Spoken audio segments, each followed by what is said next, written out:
لله رب العالمين،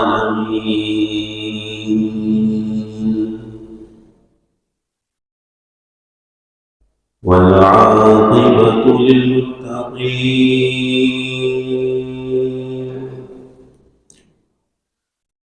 والصلاة والسلام على من كان نبيا وآدم بين الماء والطين، وعلى آله وصحابه أجمعين.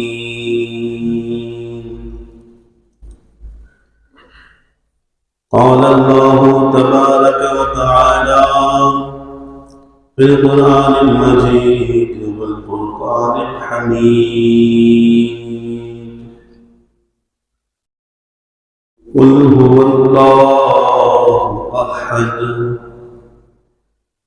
الله الصمد لم يلد ولم يولد ولم يكن له كفوا أحد. صدق الله العظيم وصدق رسوله النبي الكريم الأمين. لقد قال الله تبارك وتعالى في شان حبيبه الكريم: إن الله وملائكته يصلون على النبي يا أيها الذين آمنوا صلوا عليه وسلموا تسلیما. باواز بلند عقیدت و محبت کے ساتھ حضور علیہ السلام کا نذرانہ پیش کیجیے. الصلاة والسلام عليك يا رسول الله، الصلاة والسلام عليك يا حبيب الله، الصلاة والسلام عليك يا نور الله، وعلى آلك وأصحابك يا خاتم النبيين. مولاي صل وسلم دائما أبدا على حبيبك خير خلق كلهم. يا رب بالمصطفى بلغ مقاصدنا واغفر لنا ما مضى يا واسع الكرم. رب اشرح لي صدري ويسر لي أمري واحلل عقدة من لساني يفقهوا قولي. حمد و صلاۃ کے بعد میرے نہایت ہی واجب الاحترام بزرگوں دوستوں، آج کا ہمارا موضوع انتہائی اہم موضوع ہے، اور اس موضوع سے متعلق سوشل میڈیا پر کافی ڈیبیٹ ہو رہی ہے،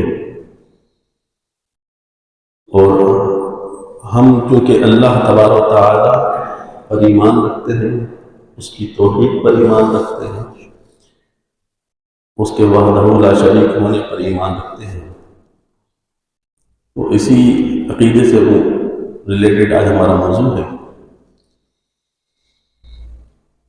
اللہ تبارک و تعالی کو جو ہم مانتے ہیں وہ کس طرح مانتے ہیں.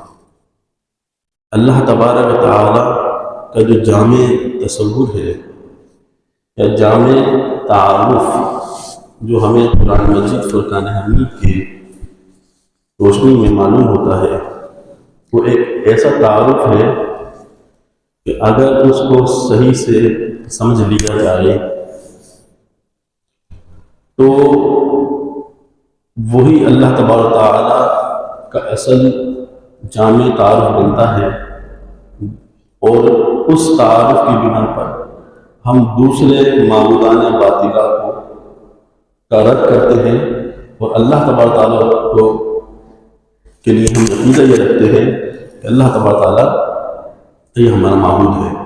وہ کیا جامع تصور ہے، تعارف ہے جب سوال یہ ہوتا ہے کہ اللہ کیا ہے، اللہ کون ہے، ہو از اللہ، جب یہ سوال ذہن میں آتا ہے تو قرآن مجید فرقان حمید میں اس کا جواب یہ ملتا ہے، قل، آپ کہہ دیں، آپ کہہ دیں، هو اللہ، وہ اللہ۔ اب اللہ تعالیٰ کا تعارف، انٹروڈکشن۔ اللہ کون؟ هو اللہ، اللہ وہ ہے، احد، جو ایک ہے، اللہ ایک ہے۔ دوسری بات، اللہ الصمد، اللہ تعالیٰ بے نیاز ہے، کسی کا محتاج نہیں ہے، انڈیپینڈنٹ ہے، کسی پر اس کا انحصار نہیں ہے۔ لم یلد ولم یولد، نہ اس نے کسی کو پیدا کیا، نہ اس سے کوئی پیدا ہوا، نہ اس کو کسی نے پیدا کیا، نہ پیدا کیا نہ پیدا ہوا۔ وَلَمْ يَكُنْ لَهُ كُفُوًا أَحَدٌ، اس کا کوئی ہمسر و برابر نہیں۔ یہ سورہ اخلاص ہے، ہم اور آپ بچپن سے پڑھتے سنتے آ رہے ہیں اور اکثر کو اس کا معنی و مفہوم معلوم ہوگا۔ لیکن میرے دوستوں، بزرگوں، یہ ایک ایسی کسوٹی ہے، ایک ایسا معیار ہے جس پر آپ جب تولتے ہو، اس معیار پر آپ پرکھتے ہو، تو سوائے اللہ کی ذات کے کسی اور، کوئی اور معبود باطل اس معیار پر نہیں اترتا۔ یہ ایک ایسا جامع تصور ہے اللہ کے تعارف کا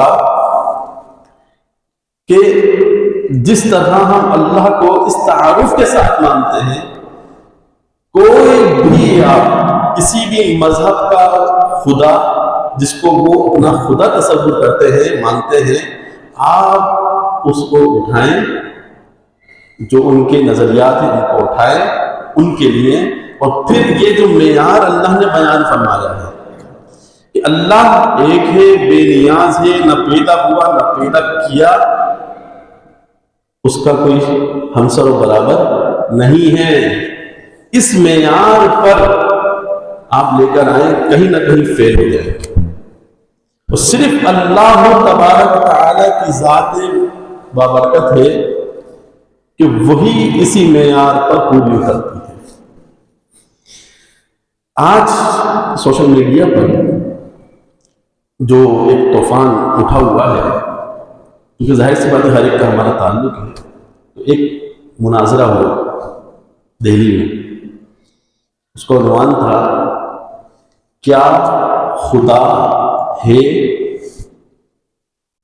مسلمان نے مناظرہ کیا ایک ملحد سے، جو خدا کے وجود کا انکار کرنے والا، ملحد اسے کہتے ہیں جو خدا کے وجود کا انکار کرنے والا، جو یہ کہے کہ میں کسی خدا کو نہیں مانتا، یہ کائنات خود ہی چل رہی۔ تو یہ ڈیبیٹ ہوئی، اس کا جو بھی موضوع تھا، جو تفصیلات ہیں وہ سب کو معلوم ہے، نہیں معلوم تو لوگ اس کو سرچ کر لیں گے۔ میں آپ تمام حضرات کی توجہ اس طرف دلانا چاہتا ہوں، یہ جو مناظرہ ہوا، یہ جو ڈیبیٹ ہوئی ہے، ایک مومن مسلمان دوسرا ملحد کے مقابلے میں، جس جگہ پر ہوئی ہے، جس پلیٹ فارم پر ہوئی ہے، اس پلیٹ فارم کو آرگنائز جو کیا ہے وہ خود ایک ہندو مذہب سے تعلق رکھنے والا ہے۔ اور غور طلب بات یہ ہے کہ موضوع یہ ہے کہ کیا خدا ہے، یہ موضوع ہے، یہ موضوع نہیں ہے کیا اللہ ہے۔ کیوں؟ کیونکہ جب اللہ بولا جاتا ہے نا، تو اللہ سے مراد وہ خدا ہوتا ہے جس کو مسلمان مانتے ہیں۔ اور جب مطلق خدا کہا جاتا ہے تو اس کے اندر ہندوؤں کا خدا بھی آ جاتا ہے، سکھوں کا خدا بھی آ جاتا ہے، مجوسیوں کا خدا بھی آ جاتا ہے. یعنی دنیا کے اندر جتنے بھی لوگ بلیور ہیں، جو کسی خدا کو ماننے والے ہیں، خواہ وہ کسی بھی صورت میں ہو، بدھ کی صورت میں ہو، کسی بھی صورت میں ہو، انسان کی صورت میں ہو، خدا کے تصور کے اندر تمام معبودان آ جاتے ہیں، تمام معبود آ جاتے ہیں. لیکن جب اللہ کہا جاتا ہے تو اللہ سے مراد مسلمانوں کا خدا ہوتا ہے. اسی لیے ہم کہتے ہیں بہتر اور مناسب یہ ہے کہ جب آپ کسی کو رخصت کر رہے ہو تو آپ کہیں اللہ حافظ. جب آپ اللہ کی نعمتوں کو شکر کریں تو آپ کہیں اللہ تیرا شکر ہے، کیونکہ اللہ جو ہے وہ اللہ تبارک و تعالیٰ کا اسم ذاتی ہے. جب اللہ فرمایا جاتا ہے تو اس سے وہی اللہ مراد ہوتا ہے، کہ دوسرا نہیں، دوسرا جو معبود ہوتا ہے وہ مراد نہیں ہوتا. اسی لیے جب کہا گیا لا الہ، لا الہ کا جو معنی ہے وہ یہ ہے کوئی خدا نہیں، کیونکہ اس کو خدا تو تھے، انسانوں کے بنائے ہوئے تھے جس کو انسان خدا سمجھ رہے تھے. تو حضور علیہ السلام نے جو دعوت دی اس میں خداؤں کی نفی کی گئی. لا الہ، نہیں ہے کوئی معبود. یہ نہیں کہا کہ الا الہ، نہ، لا الہ نہیں ہے معبود الا الہی، سوائے میرے معبود کے، یہ نہیں کہا، بلکہ کیا کہا الا اللہ، کوئی معبود نہیں ہے مگر اللہ، وہ اللہ جو مسلمان جس کو مانتے ہیں، جس کا تصور مسلمانوں کو ان کے رب نے دیا ہے کہ وہ ایک ہے، اور وہ قل هو اللہ احد، اللہ الصمد، بے نیاز ہے، نہ پیدا کیا نہ پیدا ہوا، اس کا کوئی برابر نہیں، وہ اللہ، اس کو ہم معبود مانتے ہیں. اب وہاں پر جو بھی ڈیبیٹ ہوئی مسلمانوں کے جو انہوں نے اپنے دلائل دیے، وہ بڑے مضبوط دلائل سے، مد مقابل ان کا مقابلہ نہیں کر سکا. یہ میرا ٹاپک نہیں ہے. میں آپ کو یہ سمجھانا چاہ رہا ہوں، بات یہ ہوئی ہے کہ کوئی ہے جو یہ نظام ہستی چلا رہا ہے. اس بات کو وہاں ثابت کیا گیا، کوئی ہے، خدا کے اندر اس کا تصور موجود ہے. کیونکہ اس کے مقابلے میں ملحد تھا جو یہ کہتا تھا کہ کوئی نہیں ہے، یہ خود چل رہا ہے اور انسان چلا رہا ہے. تو کیا خدا ہے یہ مفہوم، اور کیا اللہ ہے یہ مفہوم، یہ دونوں الگ الگ مفہوم ہیں. اسی لیے درمیان گفتگو میں جب کہا گیا اللہ تو اس نے الفاظ واپسی لیے، لیکن اللہ نہیں، ہم خدا کی بات کر رہے ہیں. کیوں؟ کیونکہ وہاں پر دوسرے لوگ بھی موجود تھے جو خدا کو تو مانتے تھے، اللہ کو نہیں مانتے تھے، اسی لیے خدا کا لفظ استعمال کیا گیا. تو یہ ایک الگ موضوع ہے جس میں ہم اس بات کو ثابت کریں کہ ہاں اس کائنات کو چلانے والا، بنانے والا، پیدا کرنے والا کوئی ہے اور وہ ایک ہے. یہ ایک الگ موضوع ہے. اور پھر یہ ثابت کرنا کہ وہ جو ہے وہ اللہ ہے، یہ ایک الگ موضوع ہے. اور یہ والا موضوع کہ کوئی ہے جو چلا رہا ہے، یہ موضوع، یہ مقدمہ وہاں پیش کیا جاتا ہے جہاں مد مقابل خدا کو کا مطلق نفی کرنے والا ہے. جو شخص یہ کہے کہ میں کسی خدا کو نہیں مانتا، اس کو یہ سمجھایا جائے گا کوئی ذات ہے جو اس نظام کو چلا رہی ہے. مثال کے طور پر ایک دلیل جس پر ہم یہ بات ثابت کرتے ہیں، ایک نظریہ یہ ہے کہ یہ کائنات خود ہی چل رہی ہے، صدیوں سے، لاکھوں سال سے خود ہی چل رہی ہے. ان سے پوچھا جاتا ہے کیسے چل رہی ہے، کوئی پوائنٹ بتا رہے نہیں، ہمیں اس کا پتہ نہیں ہے، لیکن خود ہی چل رہی ہے. ہم اس نظریے کی نفی کرتے ہیں اور ہم یہ کہتے ہیں کہ ایسا نہیں ہے، یہ خود ہی نہیں چل رہی.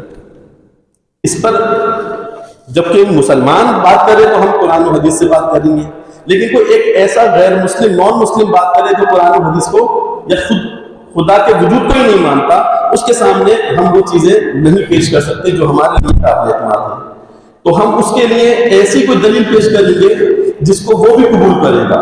اور وہ دلیل بنتی ہے عقل، کیونکہ اللہ نے عقل اس کو بھی دی ہے اور ہمیں بھی دی ہے، اور عقل کے جو مقدمات اور مسلمات ہوتے ہیں جس طرح ہم قبول کرتے ہیں اسی طرح وہ بھی قبول کریں۔ سورج نکلتا ہے روشنی آتی ہے، یونیورسل ٹروتھ ہے، 2+2=4۔ یہ ایک ایسی بات ہے جس کا کوئی انکار نہیں کر سکتا۔ تو جب کوئی شخص یہ کہتا ہے کہ میں کسی خدا کو نہیں مانتا، کوئی اس کائنات کو نہ چلا رہا ہے نہ بنایا اس نے، تو پھر ہم اس کو اس بات پر بطور عقل قائل کرتے ہیں کہ یہ تمہارا نظریہ باطل ہے اور ایسا نہیں ہو سکتا، ایسا ناممکن ہے۔ وہ کیوں؟ وہ اس لیے کہ جب آپ دنیا کی کسی بھی شے پر بشمول اپنی ذات کے دنیا کی کوئی بھی شے، کائنات کی کسی بھی شے پر آپ غور و فکر کریں تو آپ یہ نہیں کہتے کہ یہ خود بن گئے، یعنی کوئی نہ کوئی آپ ریزن آپ دے رہے ہیں، یہ اس طرح بنی سائنسی ریزن، یہ اس طرح بنی، یہ اس طرح بنا، یہ اس طرح بنا، یہ اس طرح بنا۔ کہنے کا مطلب یہ ہے کہ دنیا کی ہر شے کسی نہ کسی پر ڈیپینڈڈ ہے، انحصار کر رہی ہے۔ ہم اپنی ذات پر اگر آپ اپنا مشاہدہ کریں کہ آپ کیسے پیدا ہوئے تو آپ اپنا پورا پروسیس بتائیں گے، سمجھائیں گے۔ میں اس دنیا میں اس طرح معرض وجود میں آیا، اور پھر اسی طرح ایولیوشن والا جو نظریہ ہے وہ پیدا ہوتا ہے کہ بھائی پہلے یہ تھا، پہلے پانی تھا۔ پوائنٹ جو ہوتا ہے، لاسٹ پوائنٹ جو آتا ہے آپ کا، وہ آتا ہے پانی، کہ پانی کے ذریعے جو ہے وہ اس کائنات کے اندر زندگی کا جو ہے وہ آغاز ہوا۔ اور یہی وجہ ہے کہ جو ناسا والے ہیں، سائنٹسٹ ہیں، وہ چاند پر اور دیگر سیاروں پر پانی کے اثرات ڈھونڈ رہے ہیں، کوئی نشانیاں ڈھونڈ رہے ہیں تاکہ وہاں پر زندگی کا آغاز کیا جائے۔ تو آخری پوائنٹ یہ آئے گا کہ دنیا کی، کائنات کی کوئی بھی شے از خود معرض وجود میں نہیں آئی۔ اس میں سب سے پہلی جو چیز ہے وہ انسان کی اپنی ذات ہے۔ اللہ خود قرآن پاک میں فرماتا ہے ہم تمہیں نشانیاں دکھائیں گے تمہاری اپنی ذات میں اور اس کائنات میں، اور پھر تمہیں اس بات کا یقین ہو جائے گا کہ وہ ذات حق ہے۔ تو اللہ کی وجود کی نشانیاں، انسان سب سے بڑی نشانی انسان کا خود اپنا وجود ہے، اور یہ پوری کی پوری کائنات جو ہے نا، یہ اللہ کے وجود کی نشانی ہے۔ کوئی بھی شے خود سے نہیں ہے، اس نے اس کو، اس نے اس کو، اس نے اس کو، اس نے اس کو، اس نے اس کو پیدا کیا۔ آپ اسی طرح سائنس ریزن دیتے رہیں گے اور آخر میں کہیں نہ کہیں آپ نے رکنا ہے، کہیں نہ کہیں آپ نے رکنا ہے، اور کسی ایسے پوائنٹ پر رکنا ہے کہ جو خود انڈیپینڈنٹ ہو، کسی پر انحصار کرنے والا نہ ہو۔ کیوں؟ کیونکہ اگر آپ کہیں گے اس نے اس کو پیدا کیا، اس نے اس کو پیدا کیا، اس نے اس کو پیدا کیا، اس نے اس کو پیدا کیا، اس طرح آپ انلمیٹڈ چلتے رہیں گے، انلمیٹڈ، بے شمار، کسی پوائنٹ پہ آپ رکیں گے نہیں۔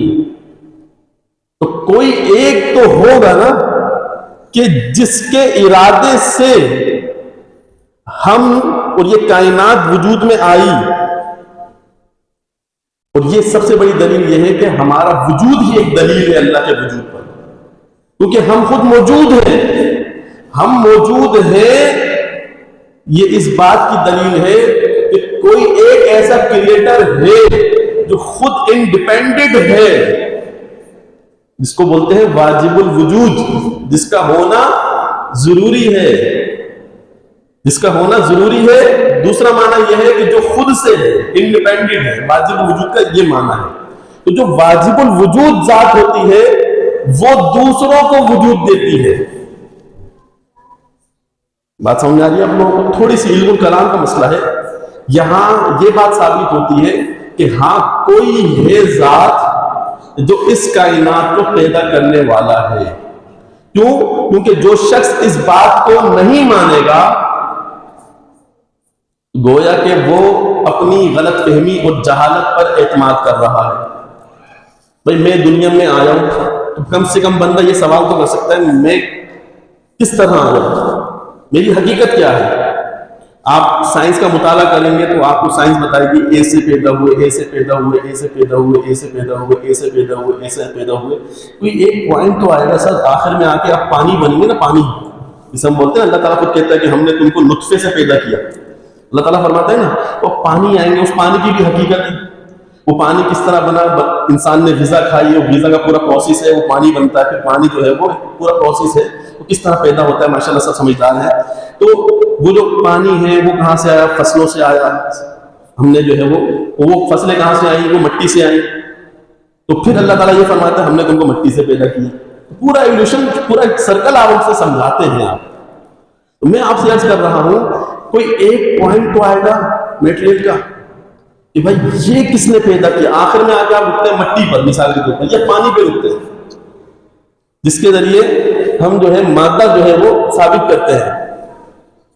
تو وہ جو میٹیریل ہے وہ کس نے پیدا کیا؟ اس کو پیدا کرنے والی بھی تو کوئی ذات ہوگی نا. کیوں؟ کیونکہ اگر آپ اسی طرح چلتے رہیں گے اس نے اس کو پیدا کیا، اس نے اس کو پیدا کیا، اس نے اس نے پیدا کیا، کہیں رکیں گے نہیں آپ. اور یہ محال ہے. کسی ایک ذات کا ہونا ضروری ہے کہ جو دوسروں کو وجود دے، اور وہ ذات وہ ہو جو خود انڈیپینڈنٹ ہو، اور اس کا ہونا ضروری ہے. کیونکہ اگر وہ نہ ہو تو پھر آگے وجود نہیں ہوگا. اب پوری کائنات کا بشمول ہمارے وجود ہے. یہ اس بات کی دلیل ہے کہ کوئی ذات ہے جو موجود ہے، واجب الوجود ہے، اس کا ہونا ضروری ہے، اور وہ خود سے ہے، وہ سب کو قائم کیے ہوئے. اب یہ بات جب ثابت ہو گئی کہ کوئی ذات ہے جو پورا نظام ہستی چلا رہا ہے.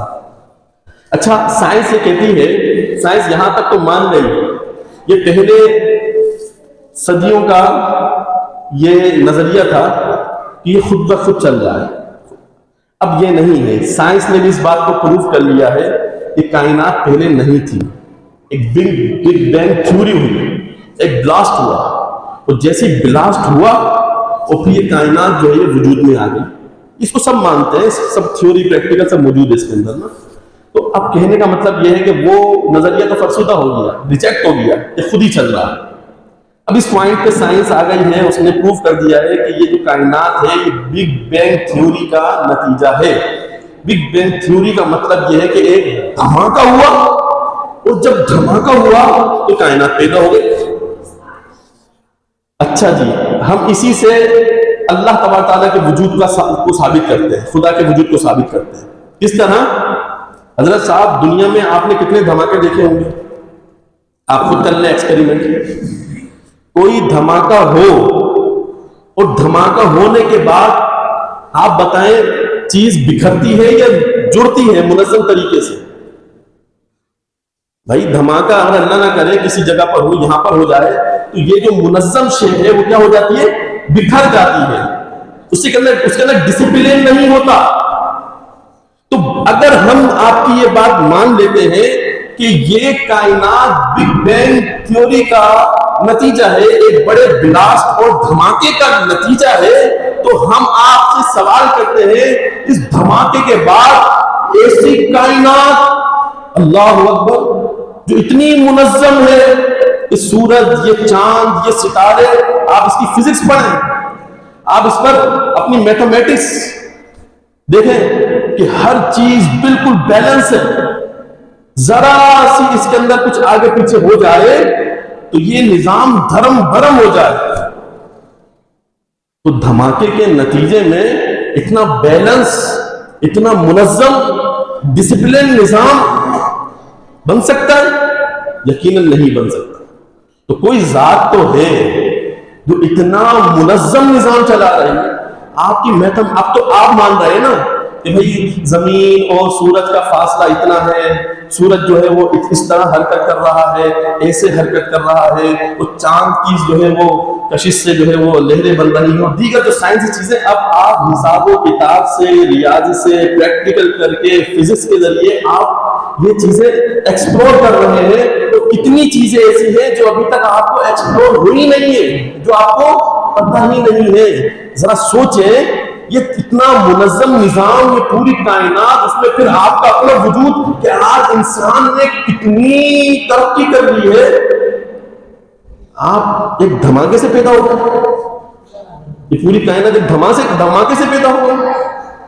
اگر دھماکہ مان بھی لیا جائے تو اس کے بعد کوئی ذات ہے جس نے اس کو منظم کیا ہے، وہی ذات اللہ ہے جس نے اس پوری کائنات کو پیدا کیا اور اس کو چلا رہا ہے.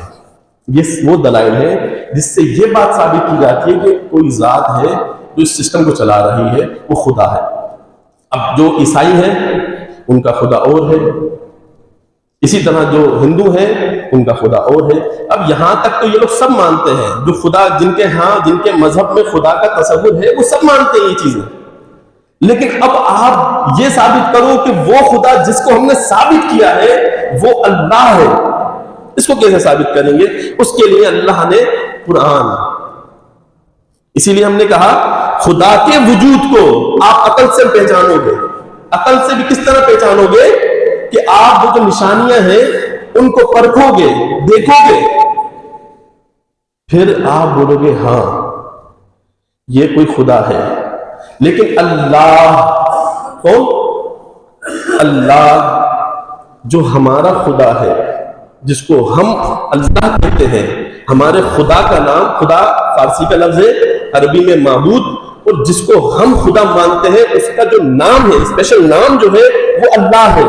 تو وہ خدا جس کو ہم نے ثابت کیا تھا وہ اللہ ہے، اس کو بتانے کے لیے سر آپ عقل سے ثابت نہیں کر سکتے. یہ ایک اہم بات.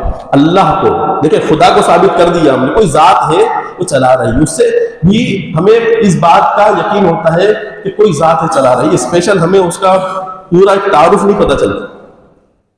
اللہ کا جو تعارف ہے نا ہمیں پتہ چلتا ہے نبی کریم صلی اللہ علیہ وسلم کی زبان میں. دیکھیں نا، اگر صرف عقل ہی کافی ہوتی تو آج عقل نے پروف کر دیا کہ کوئی خدا ہے. لیکن یہ عقل ناکافی ہے خدا تک پہنچانے کے لیے. اگر کوئی شخص کہے کہ میں اپنی عقل سے خدا تک پہنچ گیا تو یہ تو کہہ سکتا ہے خدا کے وجود تک پہنچ گیا، لیکن اس نے اللہ تبارک و تعالیٰ کا جو جامع تعارف ہے وہ حاصل کر لیا. ایسا نہیں ہو سکتا. وہ پتہ چلے گا نبی کی زبان میں.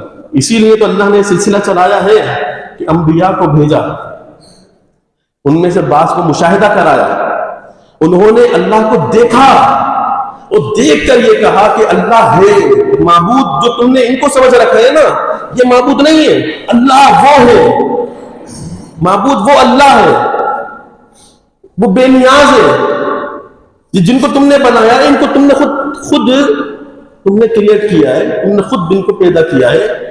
جس اللہ کو میں تمہیں تعارف کرا رہا ہوں وہ اللہ تو اللہ الصمد ہے. صمد کا معنی ہوتا ہے بے نیاز. عیسائیوں نے عیسیٰ علیہ السلام کو خدا مان لیا. بھائی اللہ جو ہے وہ بے نیاز ہے. اللہ نے یہ تعارف کیا نا، اللہ بے نیاز ہے، نہ پیدا ہوا نہ پیدا کیا. تو عیسیٰ علیہ السلام کو اگر دیکھا جائے وہ بے نیاز نہیں تھے، وہ محتاج تھے. کھاتے تھے، پیتے تھے، سوتے تھے، آرام کرتے تھے. یہ سب چیزیں محتاج ہیں، مطلب انسان کی ضروریات ہیں یہ. تو معلوم ہوا کہ جو لوگ کہتے ہیں عیسیٰ اللہ کا ہے، قرآن پاک میں ذکر ہے، عیسائیوں نے کہا کہ عیسیٰ اللہ ہے اور اللہ کے بیٹے ہیں، اور یہودیوں نے کہا کہ عزیر اللہ کے بیٹے ہیں. وہ بیٹا بنا کر انہوں نے معبود کے درجے تک پہنچا دیا. تو جب یہ معیار ہمیں ملتا ہے نا کہ اللہ بے نیاز ہے، تو ہم دیکھتے ہیں دوسرے معبودان باطلہ کو سب محتاج ہیں. کہیں نہ کہیں کسی نے اپنے کرشن کو بنا لیا ہے، کسی نے کسی کو بنا لیا ہے. تو جب ان کی حقیقت تک پہنچتے ہیں تو پتہ چلتا ہے وہ ایک انسان ہی تھے. تو جو انسان ہوتا ہے وہ محتاج ہوتا ہے، وہ پیدا ہوتا ہے. اور پھر آخری تعارف اللہ کا یہ ہے کہ اللہ کا کوئی مثل نہیں ہے، اللہ کا کوئی ہمسر نہیں ہے۔ توجہ ہے، یہ جملہ ہم لوگ بچپن سے سنتے پڑھتے آ رہے ہیں، اللہ کرے یہ بات سمجھ میں آ جائے تو آپ کو اللہ کا تعارف سمجھ میں آ جائے گا۔ اللہ کا کوئی ہمسر نہیں ہے، اللہ کا کوئی برابر نہیں ہے۔ مطلب کیا؟ اس فزیکل دنیا کے اندر کوئی شخص یہ کہہ دے کہ دیکھو یہ اللہ ہے، کیا توجہ ہے؟ اس فزیکل دنیا کے اندر، اس مادی دنیا کے اندر کسی مادے کی طرف کوئی شخص اشارہ کر کے یہ کہے کہ دیکھو یہ اللہ ہے، تو اللہ کیا فرما رہا ہے؟ وہ اللہ ہو ہی نہیں سکتا، وہ اللہ ہو ہی نہیں سکتا، کیونکہ اللہ کا کوئی ہمسر ہے ہی نہیں۔ اسی لیے اللہ نے فرمایا یؤمنون بالغیب، کہ ایمان والے غیب پر ایمان لاتے ہیں، بے دیکھے ایمان لاتے ہیں۔ ہم اپنے اللہ کو بے دیکھے مانتے ہیں، اور ہم جس اللہ پر ایمان رکھتے ہیں اس کو بغیر دلیل کے مانتے ہیں، کیونکہ یہ جتنی بھی کائنات ہے بشمول ہمارے، یہ اللہ تک پہنچانے کے لیے ایک نشانیاں ہیں، علامات ہیں، سمبل ہیں۔ اس سے ہم اللہ تبارک تعالیٰ کی ذات کو پہچان لیں، اس کی جو ذات کی معرفت ہے یہ ممکن ہے، لیکن پوری ذات کا احاطہ کر لیں یہ نہیں، ناممکن، کیونکہ اللہ تعالیٰ لامحیط ہے۔ سمجھانے کے یہ علم الکلام کی بحثیں ہیں، یہ بڑے درجے کے جو طلبہ ہمارے پاس آتے ہیں 7-8 سال جن کو ہو جاتے ہیں، ہم ان کو یہ پڑھاتے ہیں۔ میں عوام میں گفتگو کر رہا ہوں، اللہ کرے سمجھ میں آ جائے کہ تعارف کرنے کے لیے ایک جامع تعارف جس کا کرتے ہیں نا، جسے ہم کہیں غنی صاحب، یہ غنی صاحب کون ہیں؟ میں ان کا ایک مختصر تعارف پیش کروں، تو جب میں ان کا تعارف پیش کر دوں گا نا، ایسا تعارف پیش کروں گا کہ اس تعارف کو جب بھی بولا جائے گا تو ان کا پورا تصور جو ہے وہ آپ کے ذہن کے اندر آ جائے گا۔ تو میرے تعارف سے آپ نے ان کی ذات کا احاطہ کر لیا، کیا کر لیا؟ احاطہ کر لیا، کہ جب بھی وہ تعارف کہا جاتا ہے آپ کے ذہن میں یہ حضرت کی پوری جو تصویر ہے، جو ان کا جامع ایک حقیقت ہے، وہ آپ کے ذہن میں آ جاتی ہے۔ اسے کہتے ہیں تعارف۔ تو اللہ تبارک و تعالیٰ کا ایسا تعارف ناممکن ہے، کیونکہ یہ ناممکن ہمارے لیے ہے۔ کیوں؟ کیونکہ ہماری عقل جو ہوتی ہے وہ محدود ہے، ہماری عقل کا جو دائرہ ہے وہ محدود ہے۔ ہم اسی شے تک اپروچ کرتے ہیں جس کا ہم احاطہ کر لیں۔ اللہ کی ذات وہ ہے جو لامحیط ہے، اس کا کوئی احاطہ نہیں کر سکتا۔ اسی لیے اللہ نے قرآن مجید فرقان حمید میں جگہ جگہ اپنا جو تعارف پیش کیا ہے نا، وہ کس طرح پیش کیا ہے؟ اس میں نشانیاں ہیں، سمبلز ہیں، ڈائریکٹ نہیں بتایا کہ یہ اللہ ہے، یہ بتایا یہ نشانیاں ہیں۔ ان فی خلق السماوات والارض واختلاف اللیل والنہار لآیات لأولی الالباب، عقل والوں کو مخاطب کر کے فرمایا کہ یہ جو زمین کا پیدا کرنا ہے، آسمانوں کا پیدا کرنا ہے، اور یہ رات اور دن کا آنا جانا ہے، اس میں عقل والوں کے لیے نشانیاں ہیں، عقل والوں کے لیے نشانیاں ہیں۔ تو عقل والے یہ جب بندہ غور و فکر کرتا ہے یہ نظام کس طرح منظم طریقے سے، بیلنس طریقے سے چل رہا ہے، تو اس کو جا کر پتہ چلتا ہے کہ ہاں یہ کوئی ذات ہے جو اس کو چلا رہی ہے۔ یہ بھی ایک نشانی ہے، اس میں آپ کو اسپیشل آپ کو اللہ تبارک تعالیٰ کا مکمل جو ہے وہ تعارف نہیں ہوتا، یہ اللہ کی پہچان کے ذرائع ہیں۔ تو میرے دوستو، قل هو اللہ احد، جو نظام چلا رہا ہے وہ ایک ذات ہے، اس کا ایک ہونا ضروری ہے۔ بس یہ بات آپ کو بتاؤں گا، اس کے بعد انشاءاللہ اپنی بات کا اختتام کروں گا۔ اللہ تعالیٰ قرآن مجید فرقان حمید میں فرماتا ہے لو کان فیہما آلہۃ لفسدتا، اگر زمین اور آسمان میں دو خدا ہوتے، کتنے؟ اگر زمین و آسمان میں دو خدا ہوتے تو یہ زمین و آسمان جو ہے نا، اس کا نظام دھرم برم ہو جاتا، تباہ ہو جاتا۔ کس طرح؟ آپ اللہ کا جو علماء نے قرآن و حدیث کی روشنی میں ہماری سمجھ میں آنے کے لیے جتنا ہم سمجھ سکتے ہیں، اس سمجھ کے مطابق جو اللہ تبارک تعالیٰ بتایا کہ اللہ کی تعریف کیا ہے، تو اللہ ہم اس ذات کو کہتے ہیں جو واجب الوجود ہے، یعنی خود سے قائم ہے، جس کا ہونا ضروری ہو، اور وہ تمام صفات کمالیہ، کیا تمام صفات کمالیہ کا جامع ہے، تمام صفت اس کے اندر موجود ہے، اور وہ خود واجب الوجود ہے، اس کا خود سے ہونا ضروری ہے، اس کو کسی نے قائم نہیں کیا، وہ پوری کائنات پر قائم رکھنے والا ہے، ہم اس اللہ کو مانتے ہیں۔ اللہ تعالیٰ کہتا ہے کہ اگر دو ہوتے، کتنے ہوتے؟ دو ہوتے، تو یہ جو زمین اور آسمان، اس کا نظام اور کائنات آپ کو یہ بیلنس نظر آ رہی ہے نا، اتنی منظم نظر آ رہی ہے نا، مینج نظر آ رہی ہے، یہ دھرم برم ہو جاتا ہے۔ اس میں صرف ایک مثال، ویسے تو بہت ساری مثالیں، صرف ایک مثال میں آپ کو دیتا ہوں۔ کوئی بھی شے کائنات کی اٹھا لیں آپ، کائنات اس کو بولتے ہیں جو آپ کو نظر آ رہا ہے، اور خود آپ بھی اس کے اندر شامل ہیں، کوئی بھی شے اٹھا لیں آپ، یا تو وہ حرکت کر رہی ہوگی یا وہ سکون کے اندر ہوگی، تیسری کوئی حالت نہیں ہے۔ حرکت، سکون، یہ دو ہے حالت۔ اب دوسری بات یہ ہے، کسی بھی شے کو آپ نے اٹھایا، یہ کہا کہ یہ شے حرکت، یہ سکون میں ہے، تو سکون کا مطلب یہ ہے پہلے حرکت میں تھی، اور اگر آپ نے یہ کہا کہ یہ حرکت میں ہے، تو اس کا مطلب یہ ہے کہ پہلے سکون میں تھی، کیونکہ سکون بغیر حرکت کے سمجھ میں نہیں آئے گا، اور حرکت بغیر سکون کے سمجھ میں نہیں آئے گا۔ تو کہنے کا مطلب یہ ہے کہ دنیا کی کوئی بھی شے، کائنات کی کوئی بھی شے، یا تو سکون میں ہے یا تو حرکت میں ہے۔ اب آ جاؤ اسی مقدمے پر، اللہ نے فرمایا اگر کائنات میں دو خدا ہوتے تو یہ تباہ و برباد ہو جاتا۔ اس کو اس طرح مثال سے سمجھیں، یہ ایک صاحب ہے زید، اور تصور کر لیں کہ دو خدا ہیں مینج کرنے والے، تو ایک نے کہا اس شے کے اندر ایک وقت میں ایک ہی حالت ہوگی، یا تو حرکت ہوگی یا سکون ہوگی، تو تصور کریں بفرض محال، ایک نے کہا اس کو حرکت ہونی چاہیے تو حرکت کرنے لگی،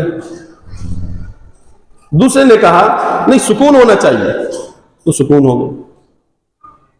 اب دونوں میں سے کوئی ایک کا کہنا مانا جائے گا، اور اگر نہیں مانے گا تو وہ خدا نہیں ہوگا۔ یہ خدا وہ ہوتا ہے جو چاہتا ہے وہ کرتا ہے۔ اگر آپ یہ کہو کہ اس کے چاہنے سے حرکت ہو گئی تو یہ عاجز ہو گیا کہ اس کے چاہنے سے کچھ نہیں ہوا، اور جس کے چاہنے سے کچھ نہ ہو وہ خدا نہیں ہوتا۔ اور آپ کہو کہ سکون آ گیا تو مانا یہ ہوگا اس کے چاہنے سے سکون آ گیا، تو اس کا مطلب یہ ہے کہ یہ عاجز ہو گیا، اس کے چاہنے سے کچھ نہیں ہوا۔ تو ایک شے جب ایک وقت میں ایک حالت میں ہوتی ہے تو اس کا مطلب یہ ہے کہ اس کو مینج کرنے والا وہ ایک ہی خدا ہے، کیونکہ اگر ایک سے زیادہ ہوتے تو یہ کیا ہو جاتے؟ فنا ہو جاتے۔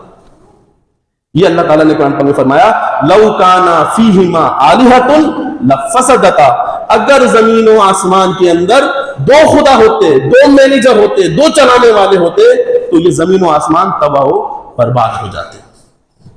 یہ اللہ تبارک تعالیٰ کے ایک ہونے کی عقلی دلیل ہے جو اللہ نے قرآن میں دی ہے۔ وہ ایک ذات ہے جو چلا رہی ہے، کیونکہ اگر آپ ایک نہیں مانو گے تو محال ماننا لازم آئے گا۔ بالکل اسی طرح کہ آپ یہ بولو کہ یہ حرکت بھی کر رہی ہے اور سکون بھی کر رہی ہے، اس چیز کو مان سکتے ہو آپ؟ یہ شے حرکت بھی کر رہی ہے، سکون بھی کر رہی ہے، آپ کہیں گے نہیں ایسا نہیں ہو سکتا، محال ہے۔ تو جس طرح یہ نہیں ہو سکتا اس طرح یہ بھی نہیں ہو سکتا کہ خدا دو ہو، اس لیے ماننا پڑے گا کہ خدا جو ہے وہ ایک ہی ہے۔ اللہ کا کوئی ہمسر نہیں ہے، ہمسر کوئی برابر نہیں ہے، کوئی فزیکل وے میں یہ نہیں کہہ سکتا کہ یہ خدا ہے، یہ اللہ ہے۔ یہ ایک ایسا معیار اللہ نے سورہ اخلاص میں آپ کو دیا ہے، اس معیار پر آپ اقوام عالم اور کائنات میں اس معیار کو لے کے گھومیں کہ اللہ ایک ہے، اللہ بے نیاز انڈیپینڈنٹ ہے، خود سے ہے، خود سے قائم ہے، اس کو کسی نے پیدا نہیں کیا، ٹھیک ہے، نہ پیدا ہوا ہے نہ پیدا کیا ہے، اور اس کا کوئی ہمسر نہیں ہے، کوئی مثال نہیں ہے اس کی۔ اس معیار کے ساتھ جب آپ تعارف پیش کریں گے نا اپنے اللہ کا کہ ہم اس اللہ کو مانتے ہیں، ہمارے نبی نے اس اللہ کے بارے میں خبر دی ہے، تو پھر ہمارا جو خدا ہے وہ اللہ ہونے کی حیثیت سے علیحدہ ہو جاتا ہے دیگر خداؤں سے۔ اور ابھی سوشل میڈیا پہ جو بحث چل رہی ہے نا کہ کیا خدا ہے، تو وہاں خدا کے ہونے کو ثابت کیا ہے، اللہ کے ہونے کو ثابت نہیں کیا، کیونکہ وہاں پر دیگر ہندو وغیرہ بھی موجود ہیں۔ خود وہ پروگرام جو انہوں نے آرگنائز کیا ہے وہ خود ہندو ہے، وہ خدا کو تو مانتا ہے لیکن اللہ کو نہیں مانتا، اسی لیے وہاں عنوان یہ ہے کہ کیا خدا ہے، اور انہوں نے ثابت بھی اپنی ڈیبیٹ میں یہ کیا ہے ہاں جی خدا ہے. اب وہ خدا وہ اللہ ہے، اس پر دلائل الگ ہے، اس پر الگ ڈیبیٹ ہوگی، جو کہ آج اللہ تبارک تعالیٰ کی توفیق سے ہم نے کچھ کوشش کی ہے. اللہ تعالیٰ ہمیں اپنے ذات و صفات کا صحیح علم حاصل کرنے کی توفیق عطا فرمائیں. وآخر دعوانا ان الحمد للہ رب العالمین.